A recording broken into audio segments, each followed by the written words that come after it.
Hey guys. Ready? How are you? How's it going? Yes. Are you with him?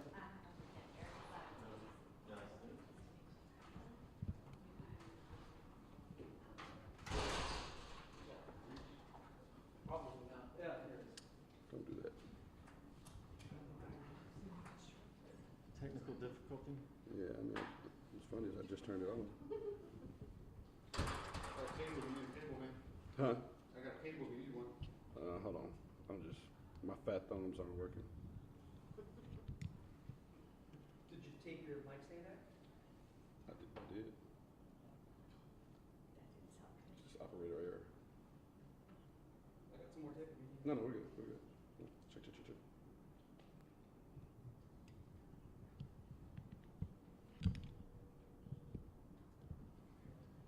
Hey, Jason, it's Mike. All right. This press conference is about to start. All right, man. See you. Bye. Are we good? Come on, y'all ready?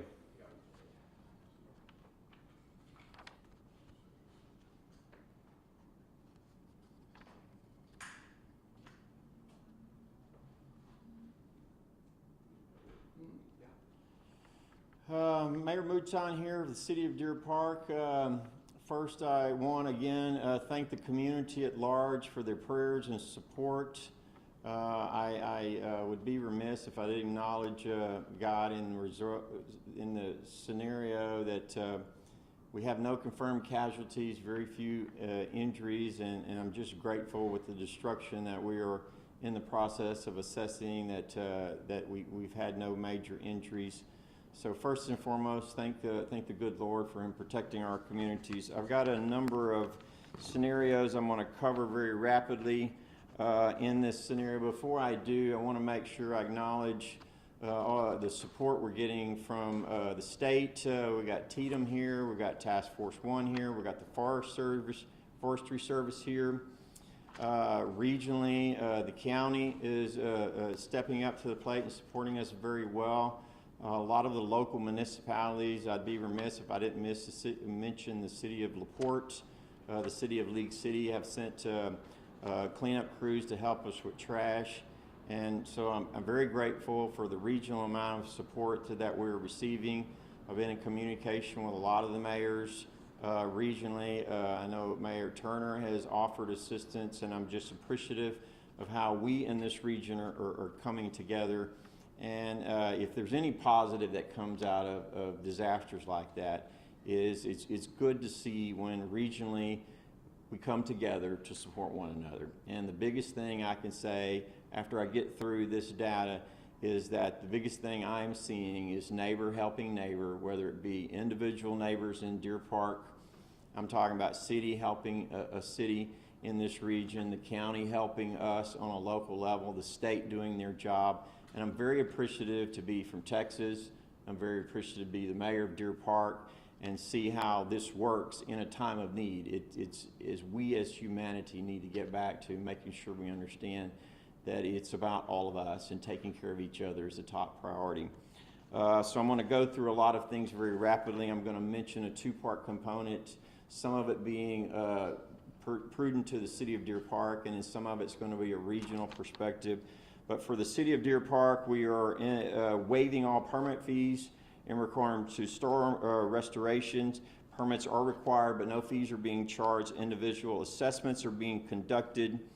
On the city website, we have a QR code that is set up through TDM website that you can access the city of Deer Park. And I would encourage everybody, whether you live in this city or in this region, to go on to our website and access this and enter in your general information in regards to assessing damage throughout this region. So all of us from the state all the way down to each city can have a good idea of assessing the damage. And you can go to our city website to access that. There's a QR code there. This is not an assistant portal, but it's a means to capture damage assessment. While I'm here at this point, we are in the middle of having some resources made available, which will be most probably starting tomorrow or into the weekend, where if any resident that needs assistance, they'll be able to access that through a coordinated effort regionally, whether it be from the city of Deer Park and Pasadena, but the county. We're setting up a coordinated effort to how do we make sure all of our constituents get the resources they need.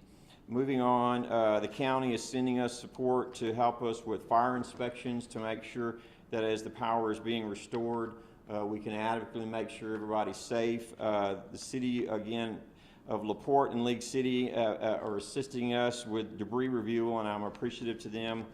Public Works is working very hard to make sure in the city of Deer Park that we have the bulk, if not all of the debris removed by, if not tomorrow at the end of business, at least over the weekend. So our objective is starting out next week, we can have most of the streets cleared from debris, and making that also working in conjunction with CenterPoint that we get most, if all, the power restored in the next few days going into next week. Task Force 1 is here assisting us from the state, as I mentioned earlier, to assess the damage. The Forestry Service is working with our Parks and Rec to make sure we get the cleanup effort moved forward. If you do have a generator, I know every time we have a major event, it's always a negative scenario that when people use generators that are trying to provide power, it's always very disappointing to me that if you're using it, make sure you do it properly. The generator's not inside, not creating carbon dioxide issues that can end to a very negative result. So I would warn all of you that are using generators, make sure you're doing it appropriately so we don't have a negative effect of someone's life being taken because of carbon monoxide issues. The streets are still closed in Deer Park in several areas. Center Street, P Street, Alice, and all that is due to power lines that are still down. CenterPoint is working very closely with us to address these issues so we can get that moving forward. So be cautious still as you drive around town, understanding that the PD, Public Works, is working very closely with CenterPoint to make sure we aid them in getting power restored as quickly as possible.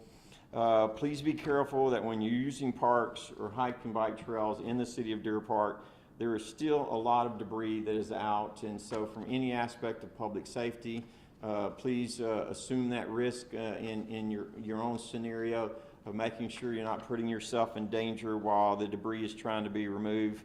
The city on our website is deerparktx.org/tornado2023, and you can get to the link where we are spitting out additional updates as they become available. And obviously the press knows that we're sending them out as often as we get that updated. So I would recommend everybody go to that, and I'm going to restate it. It's deerparktx.org/tornado2023. The city is currently not in a position where we're accepting donations. I know we've had a lot of people calling in regards to how can you help. We're in the middle of setting up some aspect of how do we receive donations, but the emphasis right now is still trying to respond to this scenario, and the biggest emphasis, we're trying to assess the needs so we can also align up the needs with the resources that are needed in this region. So we're working closely with that. We encourage people to reach out to the neighbors and check on them. It's as simple as that. Ask them if they need help, and if some aspect, work with a local church. The Salvation Army is very active in the area. If you need meals, there's opportunities around that you can go and get that. The police department is well staffed. We're doing a good job of covering the city, and we haven't seen an increase in calls or any issues over the last few nights. And I know we've got support from local police departments that are supporting our staff in regards to that. Additional assistance that is being provided from TDM is regards to, in the next phase of what we're entering into, is looking at building inspection as we assess the needs to make sure structurally, whether it be commercial, apartments, and or individual residential homes, the state is assisting us on that to make sure that as we get back to power being restored, it's not going to create a secondary hazard or issue for you in the public. The Postal Service, I know in Deer Park and Pasadena, has been disrupted. If you haven't been receiving mail, there's a legitimate reason. Their facilities have been damaged or power hasn't been restored, and they're in the middle of getting that restored. The biggest question I would say most of us want to know is, when is the power going to be restored? Some aspect of the numbers are in Deer Park, we're still at about 2,700 individual residencies or properties still don't have power.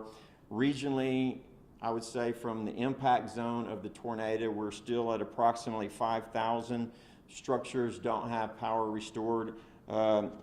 In the Southeast Houston area, due to significant damage, it will take time. The restoration work is essentially working toward being completed by the end of Sunday, and this is from CenterPoint, to those who can receive power. There is going to be some infrastructure issues that may linger on past Sunday, but if the infrastructure is still in place and you can receive power, there is an effort to make sure all power can be restored by the end of Sunday evening. The command center is still in operation at the Pasadena Convention Center, which is where CenterPoint is staging, and I know their initial response was with a certain amount of teams, and we've seen an uptick since yesterday where additional crews are in the area, and I'm very appreciative for the work that CenterPoint is providing in this scene at this moment. We're continuing to see significant progress in power restoration. I can say from my own residence, I still don't have power, but I do have a generator, and so I am grateful as we see every day making significant gains. I believe at this time yesterday, we were roughly at 16,000 still without, and we're down to 5. So I would say in any aspect, we've made some good gains in the last 24 hours, and I'm appreciative for that. The rest of the area that's been impacted, I guess in the impact zone, is still dealing with all this. And again, I'm in constant communication with the regional mayors, and I think we're all where we need to be. And yes, if you're going to ask me directly, it can't happen soon enough. We all are working very vigilantly to make sure that the power gets restored as quickly as possible. The needs are being assessed so we can line up resources with the needs, and more information will be coming out later today into tomorrow about how, if you have a genuine need, you can get resources directly to you in this area. And that's in discussion now, and that will be set up most probably going in tomorrow. With that said, does anybody from the press have any questions? Are we all good? Yeah, from the Univision of the pool. They're asking if, have you spoken with the ISD to see if they're going to resume class? When will they resume class? Good question. I wouldn't want to speak on behalf of the ISD. They are closed today, and I am in constant communication with them. And from my perspective as mayor, it's a two-part component of trying to get a lot of the debris removed to make sure that the buses can commute efficiently throughout this area. So I'm not sure that decision will most probably be made right after lunch this afternoon in regards to the ISD's decision for us tomorrow, but I'm working with them very closely in that regard. Is that it? Thank you all so much for coming, and thank you all.